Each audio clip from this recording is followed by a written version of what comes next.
बिस्मिल्लाहिर्रहमानिर्रहीम। अस्सलामु अलैकुम। मैं हूँ राव जमील। हुकूमत पंजाब ने रिसेंटली एक एक्ट पास किया है। एक्ट के बारे में बात करने से पहले एक अहम इदारे के बारे में बात करना चाहूँगा। पंजाब में एक इदारा है जिसका नाम है TEVTA. TEVTA stands for technical education vocational technology authority. ये अदारा 1999 में सेटअप हुआ था और इस इदारे का मकसद ये था कि पाकिस्तान के अंदर जो टेक्निकल एजुकेशन है, टेक्निकल स्किल्स है, उसको इन्हेंस किया जाए। इसके साथ साथ जो गैप है एजुकेशन का, इंडस्ट्री का, एजुकेशन का, एम्प्लॉयमेंट का, उसे ख़त्म किया जाए। और पंजाब में बहुत सारे इंस्टीट्यूट्स हैं जो मुख्तलिफ़ अज़ला में हैं और ये एक ऐसा इदारा है जिसका मकसद है कि पाकिस्तान के अंदर स्पेशली पंजाब में स्किल्स इन्हेंसमेंट की जाए। पहले होता ये था नाज़रीन कि लोग ये चाहते थे कि हम स्टडी भी करें और साथ साथ जॉब भी करें। पुराने वक्तों में अगर मैं हिस्ट्री की बात करूं, एक कॉन्सेप्ट आया जिसका नाम था अप्रेंटिसशिप। कुछ गैर मुल्कों में, पाकिस्तान के अलावा दूसरे ममालिक के अंदर कुछ ममालिक ऐसे थे जिनकी जो अफवाज थी वो अप्रेंटिसशिप का कॉन्सेप्ट लेकर आई थी। यानी वो लोग क्या करते थे, वो 8 साल की उम्र में फ़ौज में उनको भर्ती करते थे और फिर 8 साल की उम्र में भर्ती करने के बाद उनकी ट्रेनिंग करते थे, स्किल्स डेवलप करते थे और अल्टीमेटली वो उन फोर्सेस को ज्वाइन कर लेते थे। इसी तरह पुराने वक्तों में अगर आपके पास एक हुनर था तो कोई भी इदारा, कोई भी ऐसा आप कह लें कि ऑर्गेनाइजेशन, इंस्टीट्यूट, कोई भी फर्म कोशिश करती थी कि उस फ़र्द को जॉब दी जाए, उस फ़र्द को अपने इदारे में लाया जाए जो हमें महंगा भी ना पड़े और हमारा काम भी चलता रहे। तो इसी तरह पाकिस्तान में भी कॉन्सेप्ट आया। 1962 में एक ऑर्डिनेंस बना जिसका नाम था अप्रेंटिसशिप ऑर्डिनेंस 1962। 60 साल के बाद हुकूमत पंजाब ने एक अच्छा कदम लिया और इसी साल रिसेंटली 2021 का एक्ट पास किया। यह हुकूमत पंजाब का एक बहुत अच्छा इनिशिएटिव है। इस इनिशिएटिव में और जो 1962 का ऑर्डिनेंस था, 60 साल पहले बना था, दोनों में फ़र्क क्या है? पहले होता ये था कि उसमें एग्रीकल्चर सेक्टर, सर्विसेज सेक्टर और एसएमईज़ को शामिल नहीं किया गया था। यानी वो तालिब इल्म, वो स्टूडेंट्स जो टेक्निकल इंस्टीट्यूट्स में, वोकेशनल सेंटर्स में स्टडी कर रहे होते थे, वो सिर्फ मैन्युफैक्चरिंग सेक्टर में ही जॉब तलाश कर सकते थे और वो भी उन सेक्टर में जो लार्ज स्केल मैन्युफैक्चरिंग ऑर्गेनाइजेशन होती हैं। लार्ज स्केल मैन्युफैक्चरिंग ऑर्गेनाइजेशन वो होती है जिसके अंदर 50 या 50 से ज़्यादा लोग काम कर रहे हों। लेकिन इस एक्ट के आने की वजह से एक ऐसा कदम उठाया गया है, अगर किसी भी इदारे में 20 या 20 से ज़्यादा लोग काम कर रहे हैं तो वहाँ पे वो स्टूडेंट्स, वो ट्रेनी जो मुख्तलिफ ट्रेनिंग सेंटर्स में स्टडी हासिल कर रहे हैं, वो इन अदारों में काम कर सकते हैं, जिसमें आपकी एसएमईज़ हैं, आपका एग्रीकल्चर सेक्टर है और सर्विसेज सेक्टर है। पहले ऐसा नहीं होता था। और दूसरा, पहले अगर आप ट्रेनिंग हासिल कर रहे हैं और ट्रेनिंग के दौरान आपकी सिलेक्शन का बहुत लंबा मरहला था जिसमें टाइम बहुत वेस्ट होता था, सेंट्रलाइज था, तो इस मरतबा हुकूमत ने इस एक्ट में उसको डिसेंट्रलाइज कर दिया है।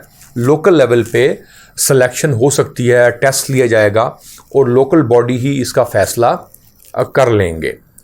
और इसके साथ साथ जो एक अहम बात है वो बात ये है कि इस हुकूमत ने एक अपनी विजन के साथ एक कदम उठाया है और ये क्लेम किया है कि हर साल 1 लाख से ज़्यादा जॉब्स प्रोड्यूस होंगी इस प्रोग्राम के तहत।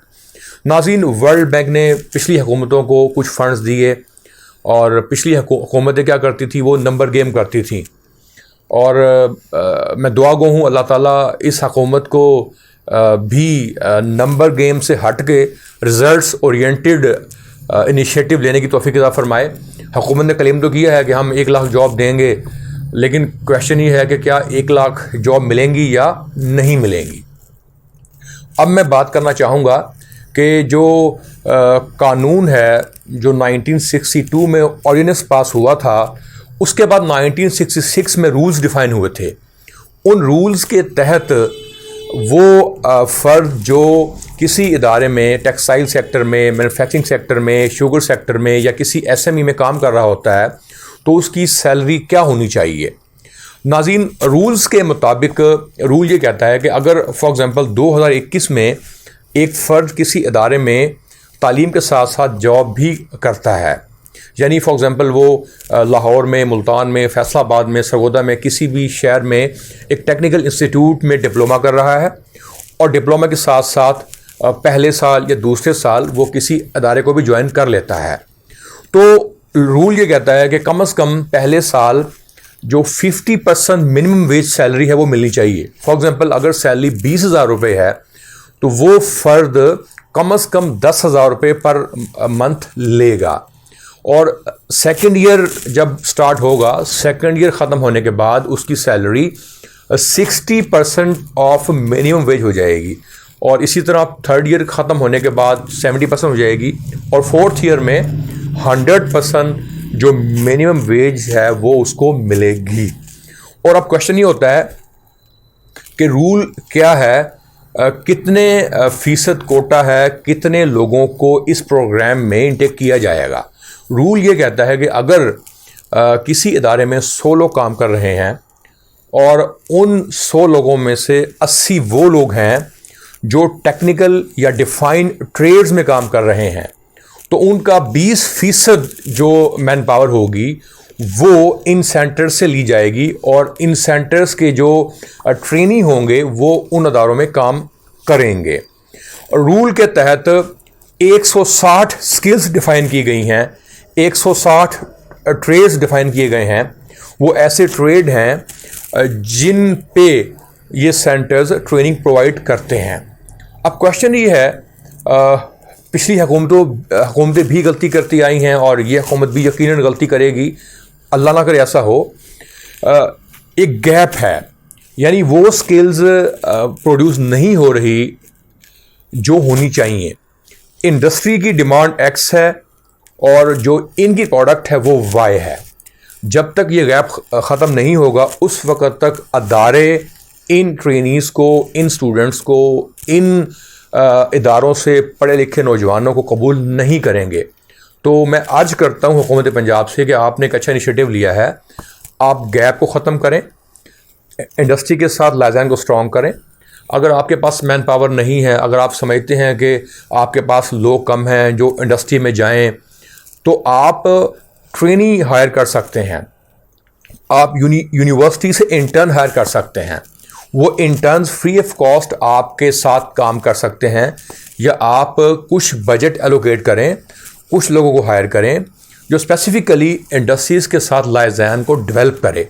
अगर इंडस्ट्री के साथ लाइज़ान डेवलप नहीं होगा, जो ट्रेनिंग एनालिसिस है वो नहीं होगा, वो अदारे, वो सनती अदारे, चाहे वो शुगर सेक्टर है, फार्मा सेक्टर है, कोई एसएमई है, एग्रीकल्चर सेक्टर है, जो उन्हें लोग चाहिए हैं तालीम याफ्ता, वो अगर प्रोड्यूस नहीं होंगे, वो हुनरमंद लोग प्रोड्यूस नहीं होंगे जिनकी डिमांड है मार्केट में, तो उस वक़्त तक ये गैप ख़त्म नहीं होगा।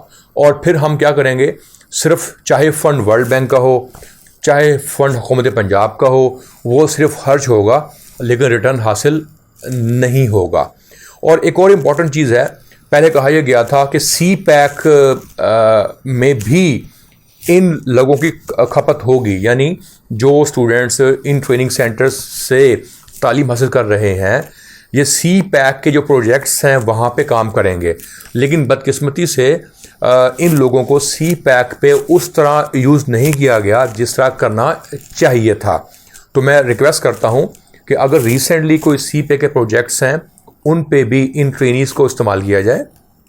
इसके अलावा जितनी भी हमारी इंडस्ट्रीज़ हैं, जितने भी हमारे सेक्टर्स हैं, चाहे FMCG सेक्टर है, टेक्सटाइल सेक्टर है, शुगर सेक्टर है, ऑटो सेक्टर है, आपकी SMEs हैं, इनके साथ एक स्ट्रॉन्ग लाइजन डेवलप किया जाए ताकि वो स्किल्स जो इन्हें चाहिए हैं वो ये सेंटर प्रोड्यूस करें।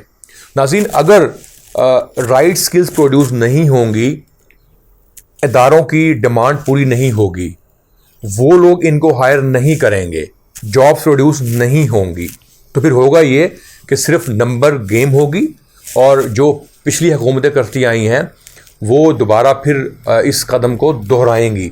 तो मैं रिक्वेस्ट करता हूं कि जो रिसेंटली एक्ट पास हुआ है, इस एक्ट को मद्देनज़र रखते हुए इसकी execution in true letter spirit की जाए ताकि ये दावे ही ना रहें बल्कि लोगों को फ़ायदा हो। जो गरीब लोग हैं वो तालीम हासिल नहीं कर सकते, वो MCS नहीं कर सकते, वो MBA नहीं कर सकते, BBA नहीं कर सकते, वो मैट्रिक करने के बाद डिप्लोमा करते हैं, शॉर्ट कोर्स करते हैं और उनकी कंप्लीशन पे उनको जॉब मिल जाती है।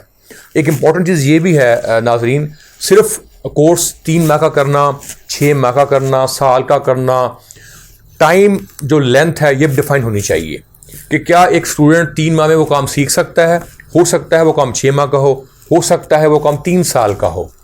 तो आपकी टाइम ड्यूरेशन क्या है, आपका सिलेबस क्या है, करिकुलम क्या है, क्या इंडस्ट्री कस्टमाइज वो स्किल है या नहीं है।